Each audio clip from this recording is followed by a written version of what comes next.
2 OverDrive continues, brought to you by FanDuel, bringing you everything from the opening line to the final score. Bryan Hayes, Yodog, Jeff O'Neill, Jamie Noodles McLennan now up on TSN2. We got a big hour here. Gerry's percentages in half an hour. Darren Dreger coming up in just a moment. The latest on Arizona, possibly going to Utah. Among other things, McDavid, will he play tonight? I don't think he will. He was skating this morning, but he was skating on his own. It's his call. Knobloch said it's totally his call. He's 1 assist away from 100, but you see Kucherov had 3 last night. Kucherov's 4 assists away from 100. Exactly, and he's got 4 games left to play. The race is fascinating. It's like the McKinnon performance. McJesus is still McJesus, and Kucherov is out of his mind. And then you got the cat in Toronto that might get 70. It's like what trumps what? I think 70 cookies might trump it. I'm sorry. I agree with that. I think this is going to sound. This is going to sound silly. Just let it fly. It's going to sound silly, but the fact that 2 guys are going to hit 100 assists, it shouldn't dilute that. You're almost saying cancel each other. There's only been 3 in the history of the game, though. I know, but it's been all McDavid. Kucherov's going to do it too. And if McDavid doesn't play tonight or doesn't play the next 2 nights, Kucherov could get there first. So I guess what I'm saying is, like, they both deserve a ton of credit for that individually, but I've noticed that people are having this debate, and it's a fun debate. It's a great debate for hockey. It's an incredibly positive story. I think McKinnon might win the Hart anyway, and he's not even included in this conversation. Right. But a guy scoring 70 compared to 100 assists, if 2 guys are going to hit 100 this year, I don't think anyone else is going to score 60 goals, let alone 70. It's mighty impressive, man. Dude, that highlight reel from McKinnon – there's good players in the National Hockey League that will never have those highlights in their whole career. That was 3 of them. That was one game. One night. I was watching that live last night in my room, and I was like, oh, my God, this guy scored again. And the way he's scoring, though, it's explosive. Like that Middleton defenseman, that one, like he might as well, like, good on him for him not just slashing him. Go for a change. Like he just said, to hell with him. Go. Like it was. He got to 25 miles an hour. It was insane. Like they had. Now I'm in the States, so they had the ESPN. It was in miles per hour. They had the tracker on him. It was ridiculous. Well, do you remember the outdoor game where Pietrangelo saw McKinnon coming down? He goes, "Uh-oh!" Yeah. It's like that must have been the thought process last night. Where it's terrifying to see him come flying. Listen, it's an incredibly compelling race, and they're all compelling cases to make. I think Matthews, McDavid, Kucherov, McKinnon. Someone's going to win it in the end. What's crazy is someone won't be a finalist. Someone's going to be 4th when the ballots are compiled. And any other year could have possibly run away with a Hart. Certainly in the last decade, you could pick 4 or 5 seasons where that guy would be a lock. Because Matthews is having a greater year than the year he had when he won the Hart. Mm-hmm. Like across the board, I think he's having a greater year. He's also playing with a variety of players. How many guys have been on his wing all year?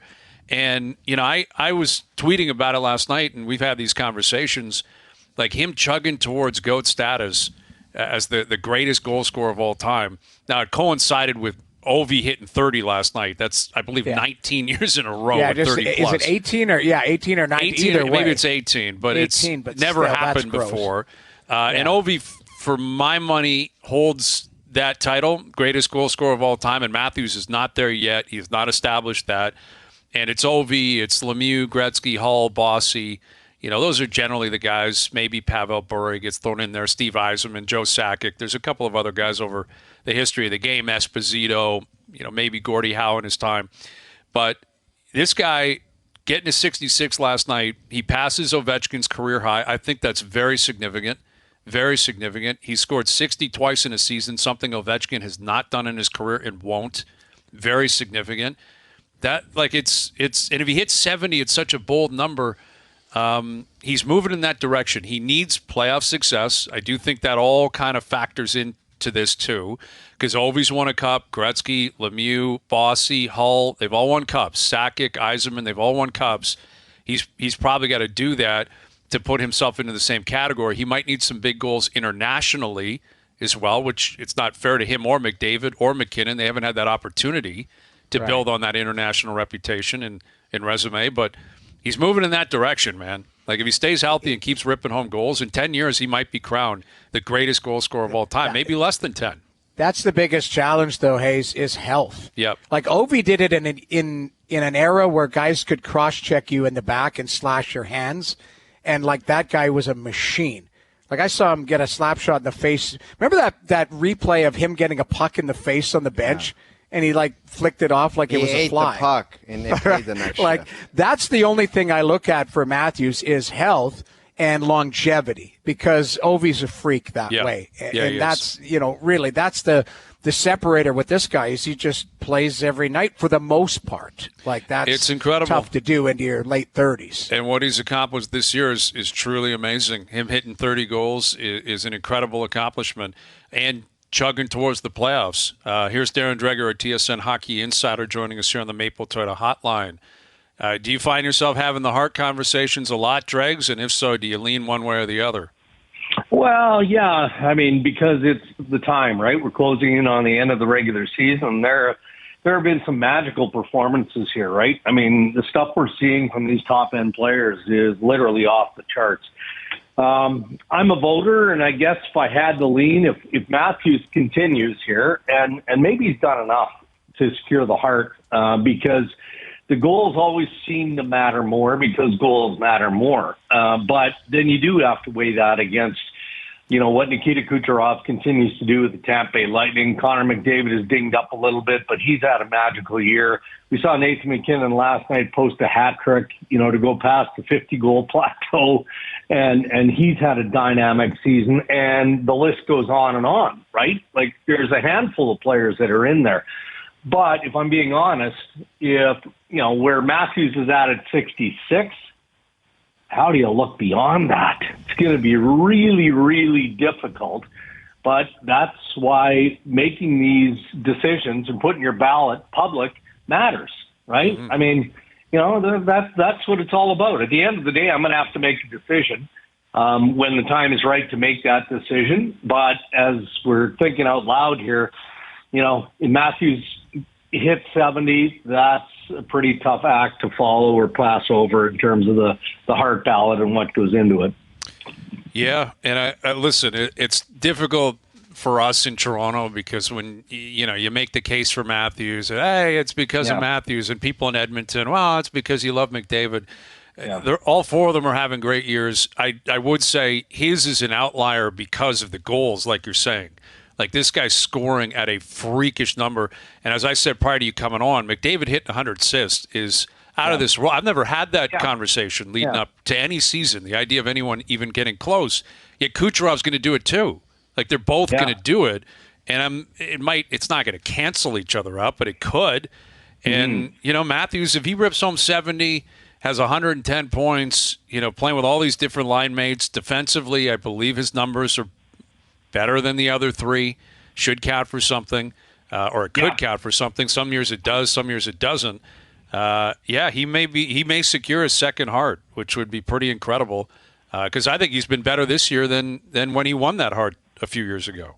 I'm with you, Brian. I am, and maybe the defensive prowess doesn't get enough consideration, right?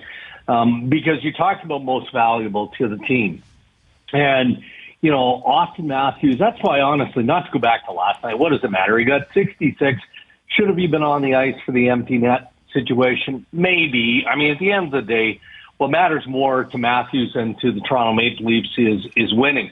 But I would argue that, aside from pushing it to 70 goals in a year, he's worked as hard on the defensive side of his game as he has at putting the puck in the net and doing it with the consistency and the accuracy that he does. So that part of his game has to factor in when you're trying to, again, establish what the criteria is when you're putting those five names on that ballot.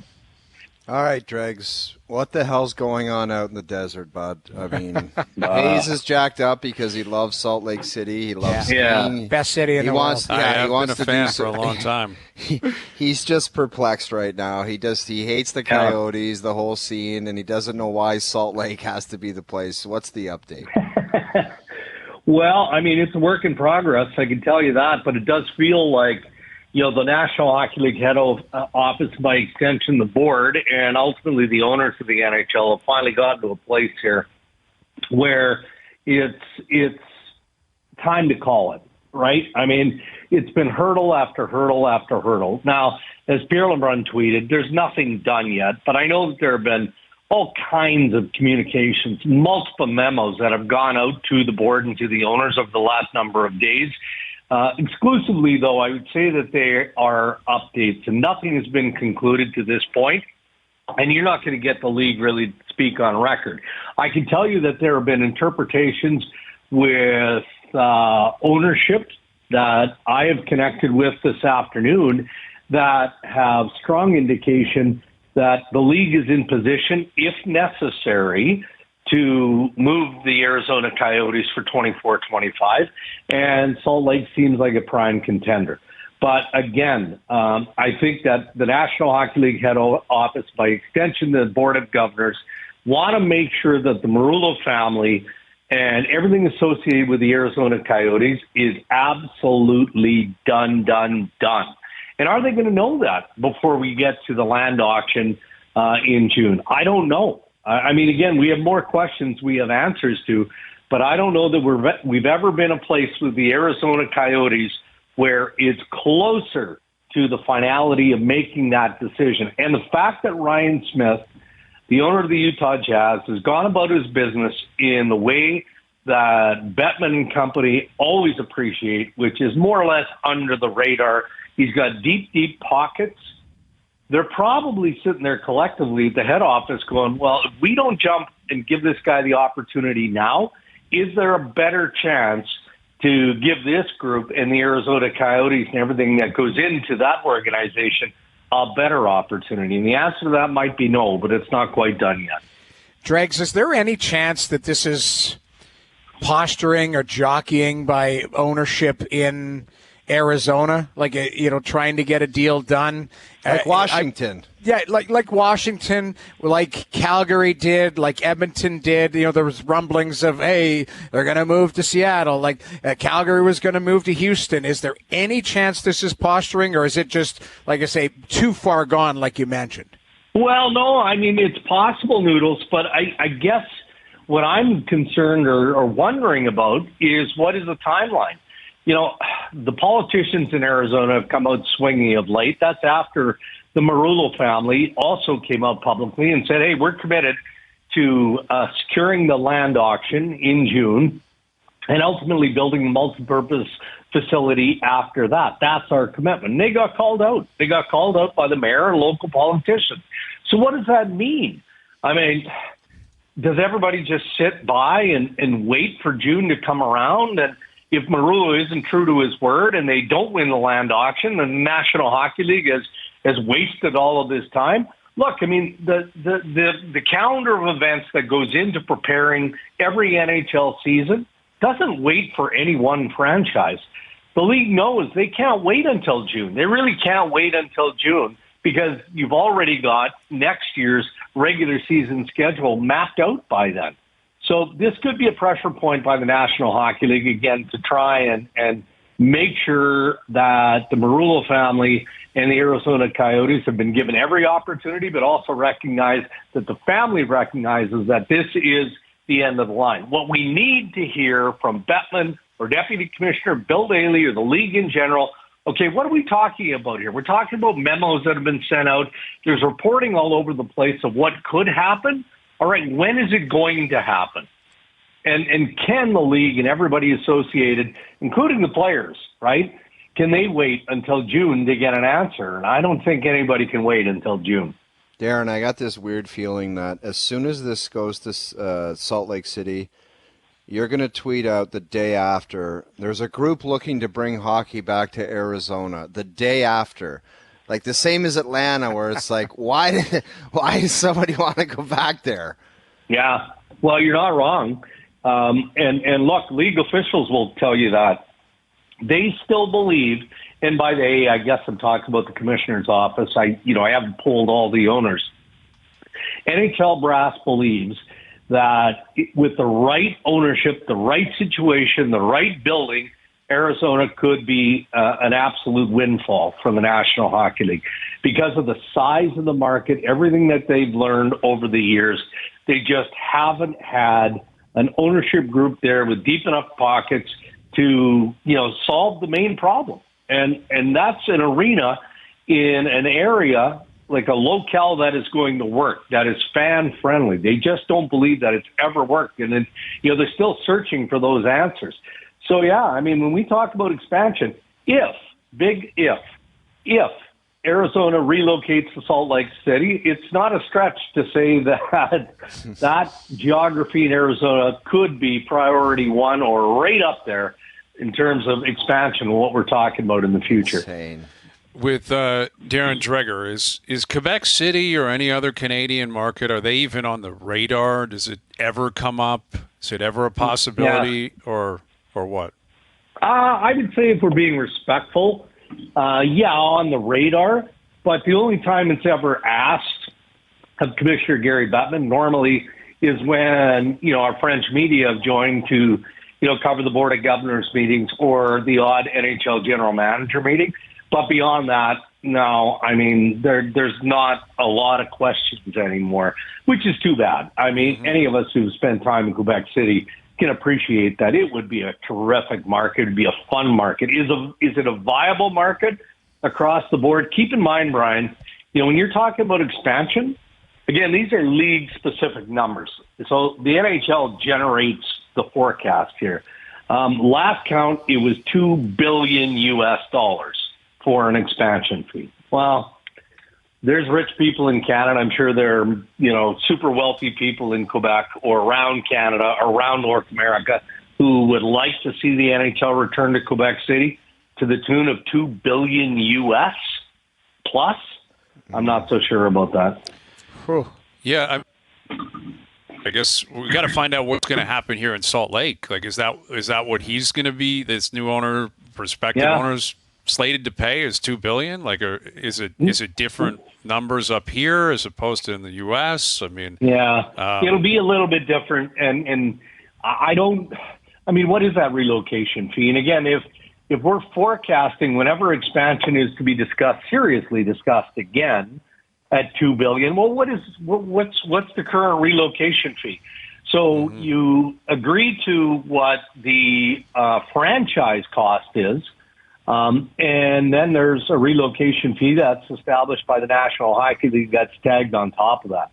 Well, it'll be north of $1 billion all in, I would think, for Salt Lake City. But, again, good luck getting anyone that matters to give you an educated opinion on that, because what I can tell you right now is the commissioner's office in the NHL they're clamoring. They're not necessarily trying to put out fires, but all the reporting that's gone on today, all the speculation, that's funneling through every club in the National Hockey League, and every owner is probably looking for Commissioner Bettman on line one, aside from the memos and everything that's been sent out. So, it's going to get real interesting really fast. And on top of that, you've got Murray Walsh ahead of the NHLPA, who's on his player agent tour, right? So he met with player agents in New York City yesterday.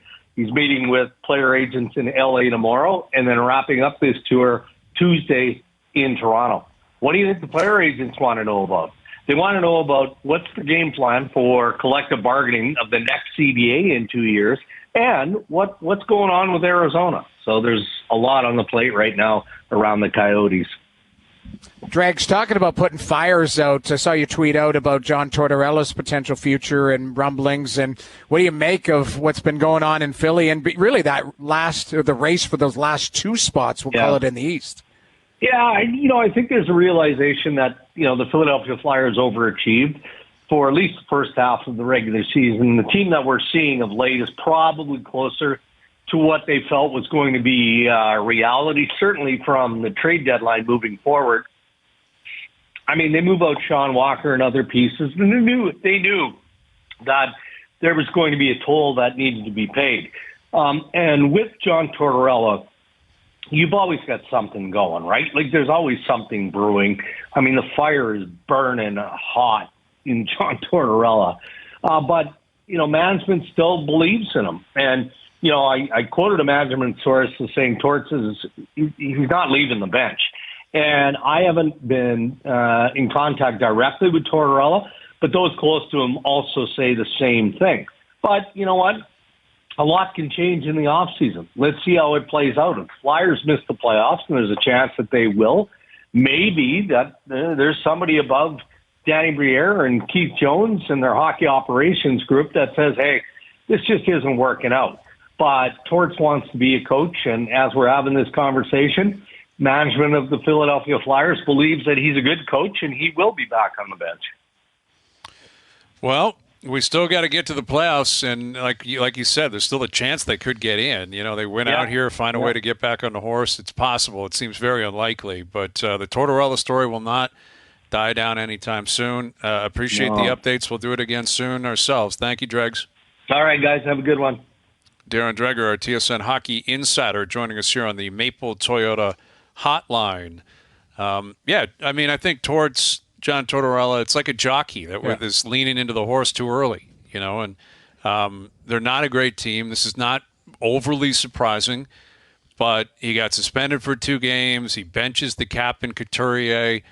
I think him freaking after they got back in it and tied it late and lost in overtime to the Islanders, that was the death nail. The goaltending's been horrendous. We all can concede that. It's been a really tough situation. You can't win with that goaltending anyway. But that team, they've been doing everything they can to battle and grind, and they score with 10 seconds left to salvage a point, and Tortorella just buries them. Yeah, you hit the nail on the head, Bryan Hayes, because you said after the team's not supposed to be there, and instead of saying it was a tough loss, but we've really battled this year and we still have a chance, he comes out and he says, we got a bunch of guys that aren't ready to do this. And you top that onto the Sean Couturier scratch, and I get it, he wasn't playing well. But I don't know. I've been around the game a long time, and I talk to a lot of people on a daily basis. That one might have helped drive that thing right off the cliff. I'm telling you, it was a big one. Scratching your captain like that and acting like you had to do it because he wants to hold him accountable. It's a tough gig, man. It's a tough month for the coach. Well, the proof is in the pudding. It looks bad on Tortorella. Yeah, they've lost 8 in a row. The proof is in the pudding. That's really what it is. You're right, Brian. I like the jockey analogy where you're leaning in, you're trying to double down. Because he had the speech the next day. Remember he said, nobody picked us to be here. I love these guys, all of that. However we're here, I'm leaning in on them. It might be a bit early, or they might just be out of gas. They're not good enough, and they might just have checked out. I wouldn't say checked out, but last night they checked out. They lost 9-3 in Montreal. Really, that was embarrassing. Crazy. That's the thing. That second period against the Islanders, and I'm not saying, I don't know what's going on in the room. I don't know all that kind of stuff clearly on the outside looking in. But that second period against the Islanders that he said was soft and embarrassing and blah, blah, blah, that was embarrassing last night. Yeah. That's embarrassing. That's worthy of snapping. It's, playing your cards at the wrong time. And the goaltending is what it is, but I think Tortorella hangs over this, and the front office does too. They were sellers at the deadline, right? And they got to think big picture. I get it. Briere and Jones are thinking big picture, but you send a message to that room, we don't believe in you. This isn't the real deal. And then Tortorella's burying you and benching the captain. It's bad vibes. Scotty Hartnell said it best, Hayes. He said, there's guys in that locker room that just block shots every night and they play their ass off, and then this guy comes out. Their team's they're not a good team, and they surprise everybody. And then this guy comes out and he said there's a bunch of guys in there that just don't know what they're doing and they're not ready for this. I'd be like, screw you, man. Yeah, it was a tough comment. And the separation idea of separating yourself, being the smart coach, the smart guy that's won a cup and has this burning desire to make me a better person and a player. Go to hell with that nonsense, man. That's trash. It's trash. Yeah. Well, listen, we'll see what happens, in Philly moving forward. I don't know how it's going to be handled. Tortorella's not a young man. He knew what was coming. I think the whole crew knew it was coming. But they got a big offseason ahead of them.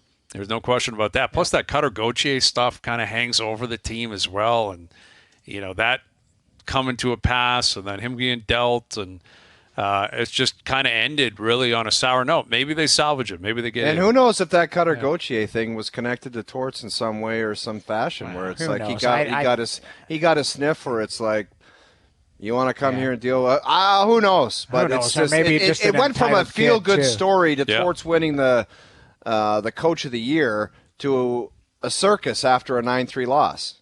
That's how quick the league can happen to you. Well, let's see if they recover, because they got to pretty much win out, don't they?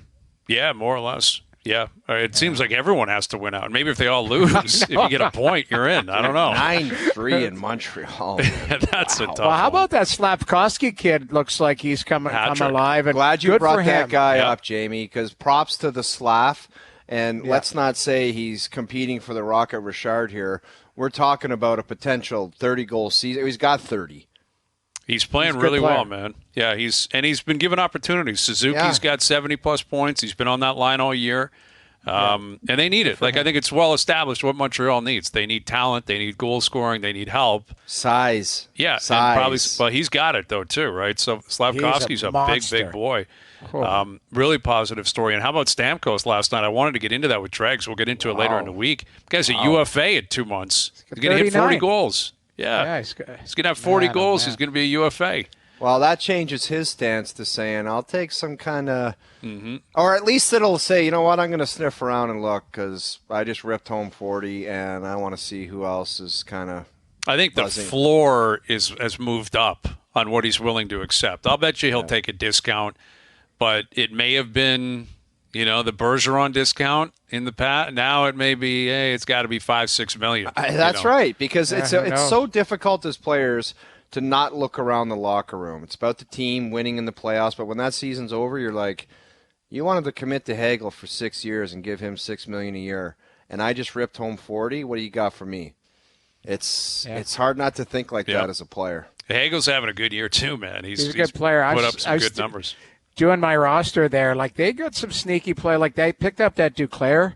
He's been really nice for them. He has played well for them. Dumba's been good for them. When you look at them, I still think they mirror Toronto a lot with the high-end talent, and then they've had to fill holes, right?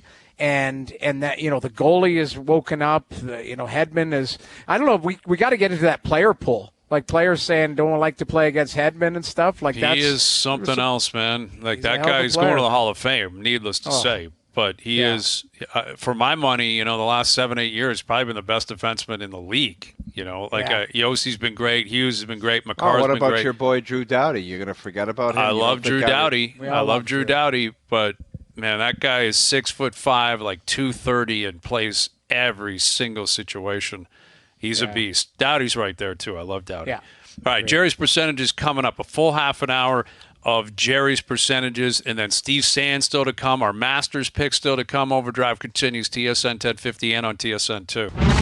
You're going to want to hear this. Gerry's percentages. I don't love being commissioner as much as I used to. I actually love it even more. That's the voice of a Hall of Famer. Are you kidding? Have you been out drinking? You're all pigeons.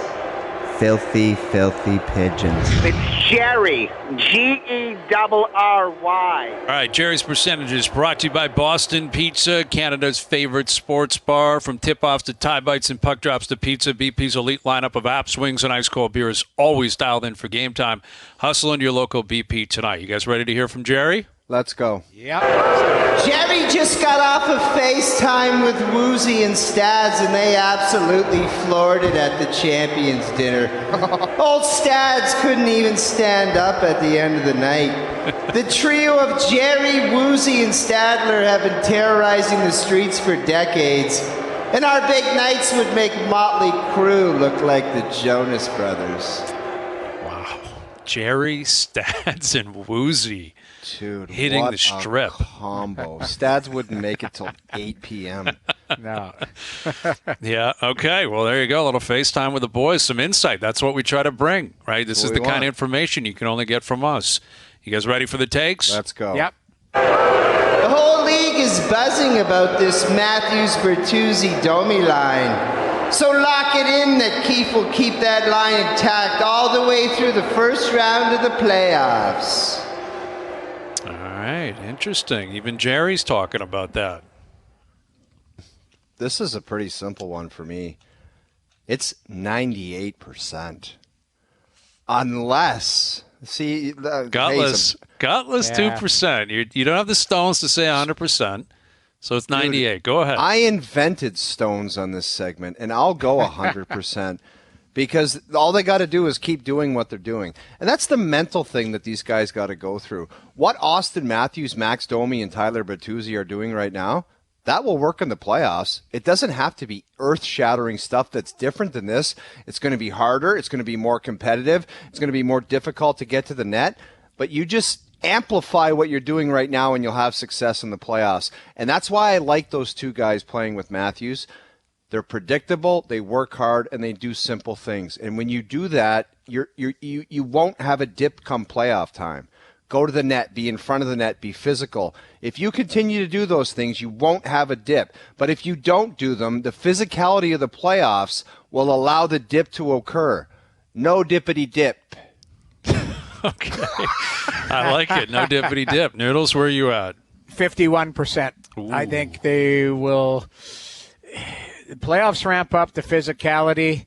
Max isn't a big guy. He's not overly physical. He can fight, but he's not a physical guy. Like if you look at him, like he doesn't like getting hit that much. And for me, I think they might also go into the blender where you do find shifts for Marner with Matthews. Like keep in mind, Mitch Marner's just coming back off an injury. Mm-hmm. Like if they need a little juice here, a little extra.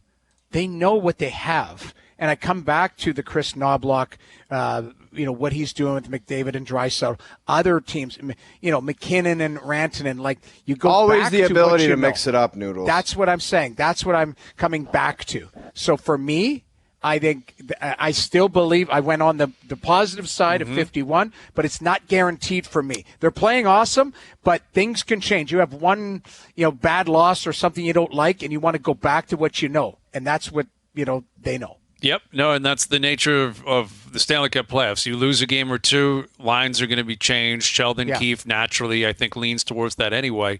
What I will say is Bertuzzi and Domi were brought here for playoff performance. That's why they were here. Like Max has got some pretty good statistics. Tyler Bertuzzi, limited playoff, data there, but what he did with Boston last year was unreal. I think he had 10 points in 7 games. These guys, I think, will elevate. I think what you're seeing here, they will elevate. That leads me to believe they will get it done and they will stick together. I can't say 100% either because of what you just said, Noodles. Because of the nature of the beast in the playoffs, and Keefe, I think, has a propensity to lean towards pushing Marner back up. But I'll say 99%. 99. I'll go 1% higher than the O-Dog. Let me just one thing about Mitch Marner. Don't think that we're not saying he is so valuable to his performance is going to be key to their success. Absolutely. We talk about Matthews and their top line and we're oohing and on over it, blah, blah, blah. Mitch Marner's got to be great too. He is an integral part of the team. He is. And this isn't kicking Mitch Marner in the junk. No. They found something here with the other guys, with Domi and Bertuzzi, because the two of them are playing off each other with Matthews in the middle. Mm-hmm. It's a good line. They've been clicking. So you let it continue to expand. But it's not like they have 6 months of history either. That's the other thing where I'm going is like if there is a stumble, you can slide in guys you can mix and match. And Sheldon is a guy who mixes and matches. Good coaches find who's going and they work them together. So that's why I was a lot lower, but still on the positive side saying that's a good line. Don't mess with it until you have to. Okay, let's see what else Gerry has for us. Yeah. John Baum is trying to become only the 4th player in Masters history to repeat as champ. And Gerry says he can and will do it. He's also been eating a little bit. Gerry sniffing that out. Like the champion's dinner? Is that what you're talking about, Gerry? I think he just seems like Rom, maybe only playing 3 rounds, not playing that much. Mm-hmm. Well, Gerry's got him going back to back. Only Tiger, Nick Faldo, your boy, and Jack Nicklaus have ever done that. I'm saying 15% chance. Actually, 10. I don't know. And think the main reason I'm saying that is because I don't watch the guy play golf. I have no idea the state of his game right now on that circus tour, playing 3 rounds with ghetto blasters and the nonsense that goes into it. I have no idea. I've just read reports and I've seen things on the Golf Channel that him and Koepka, who clearly should be front runners and favorites to win this golf tournament, but I don't think right now either of them's games are in order, but they could both flip the switch and play well at the Masters. But as a back-to-back, I'm giving them 15% chance. Yeah, I'm lower on this too. I think somebody else is going to slide in there, might have a weekend. I don't know who it is, but I've got a few on my list later, which I believe, and I'm going to double down on it. So I'm 8%, guys. 8%. Yeah, it's crazy because Jon Rahm is a phenomenal player. He's one of the 5 best players in the world. Going into the Masters last year, it felt like his tournament to win, and that's precisely what he did. But again, history. It's a lot of times it is about history. Only Tiger, only Faldo, only Nicklaus have ever gone back-to-back. I saw another stat of the non-American-born players. The only 2 that ever were even in the top 10 the year after winning was Faldo, obviously, when he won it, and your boy Gerry, don't call me Gary Player, back in the early 60s, which may be completely irrelevant. But in other words, if you're a non-American and you win, you don't even top 10 it the next year, let alone win it. I think this live stuff's really hanging over him too. And that's purely body language. It's, hearing from him. But he took a lot of money. He was adamant that he's a PGA guy, adamant that he hated LIV. He's already complaining about the format. He's complaining about the format. I think he feels uneasy that everyone's staring at him. You're the guy that turned. You went to LIV. It's uncomfortable. I think this year he's just got to get through. And then next year, I fully expect he contends. I'll say 10%. I mean, he's so good, there's still a chance. But I'm very low on this, too. I'll say 10% for Jon Rahm.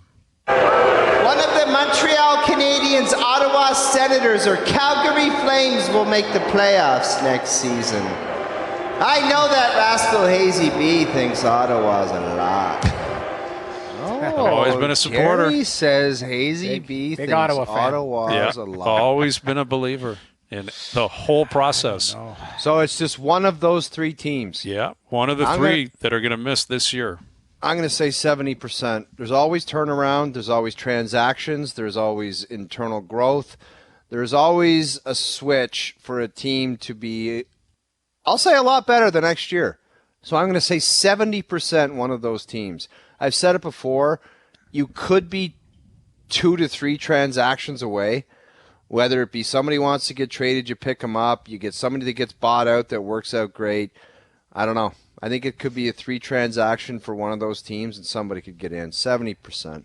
I'm lower on this, but I mean the jury's still out. They have to have a good summer, and where they get slotted in the draft, like if one of them get like a Tisha Ginla, like Iggy's boy is climbing the charts. Man. Sure is, this man. Guy is Calgary Noodles. You know that market. If they pass on him.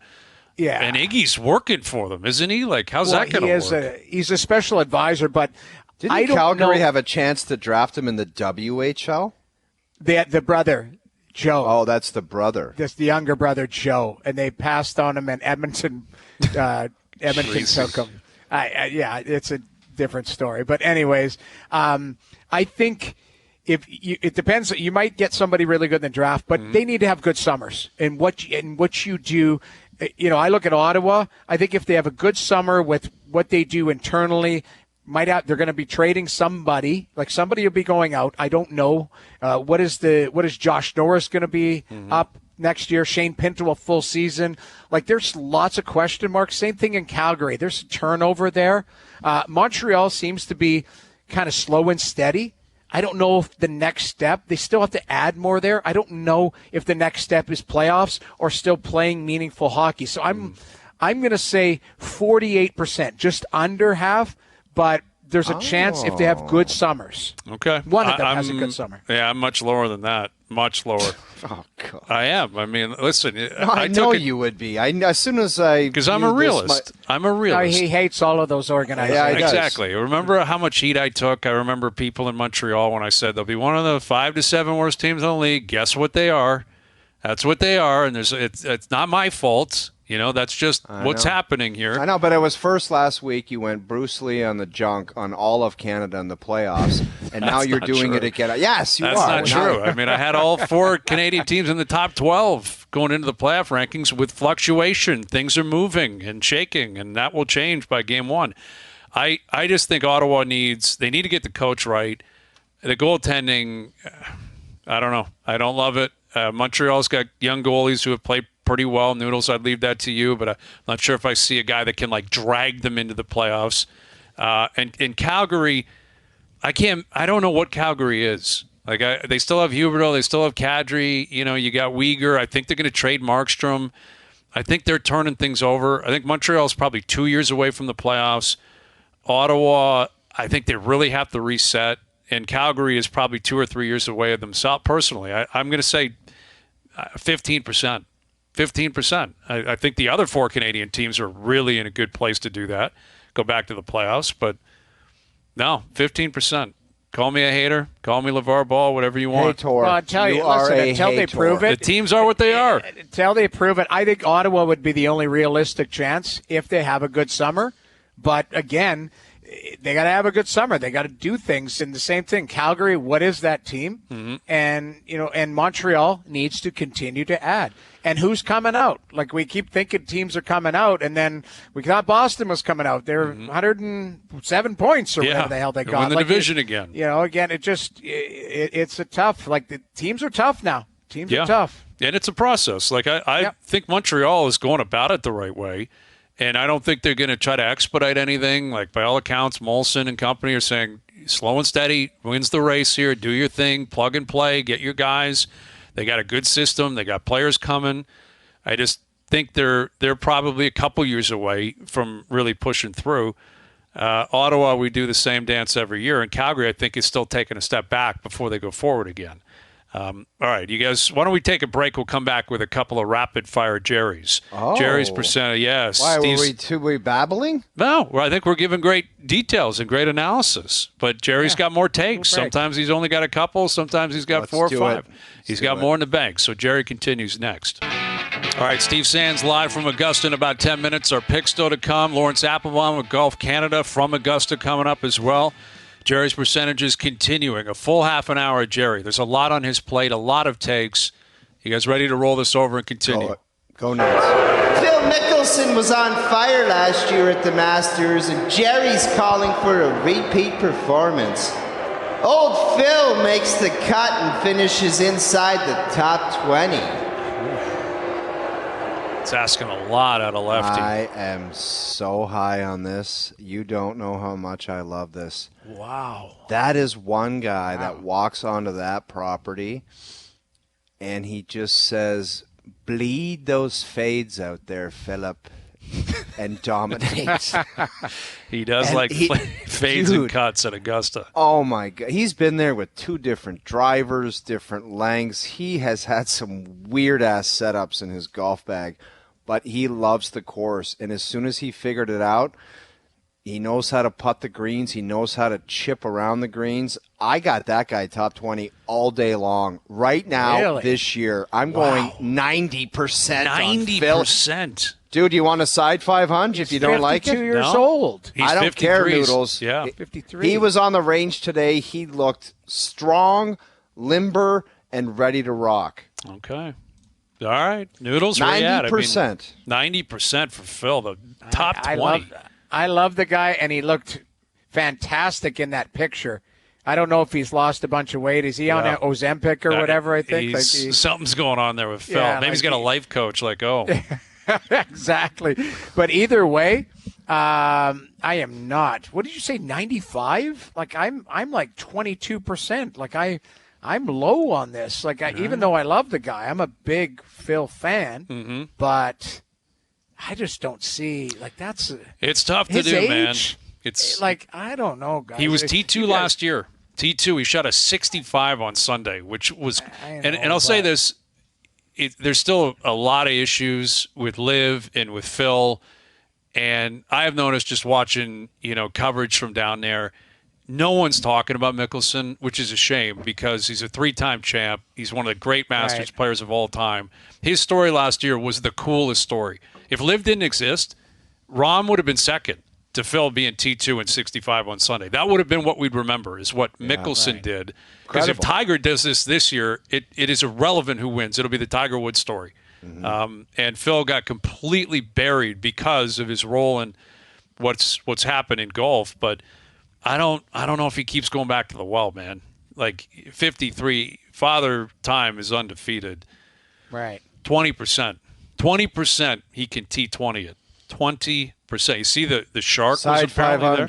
All right, fine. Although, listen. The shark was there? Apparently he bought a ticket. I saw pictures of Norman walking around Augusta National. I thought they told him don't step foot on this property. I thought so too, but he found a way to get a ticket. All right, do we have time for one more, JP?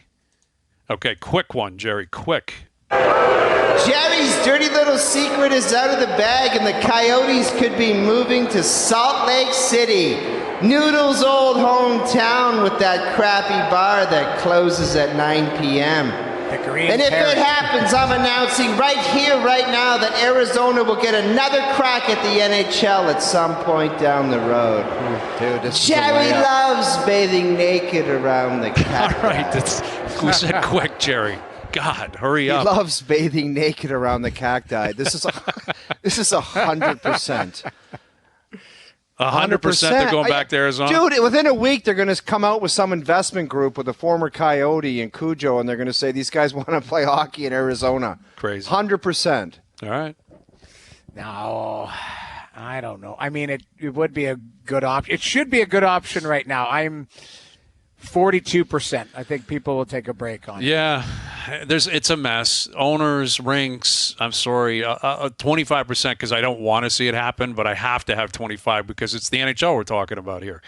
All right, there you go. Gerry's percentages brought to you by Boston Pizza, Canada's favorite sports bar. From tip-offs to tie bites and puck drops to pizza, BP's elite lineup of apps, wings, and ice cold beer is always dialed in for game time. Hustle into your local BP tonight. Masters picks coming up. OverDrive continues, TSN 1050 and on TSN 2.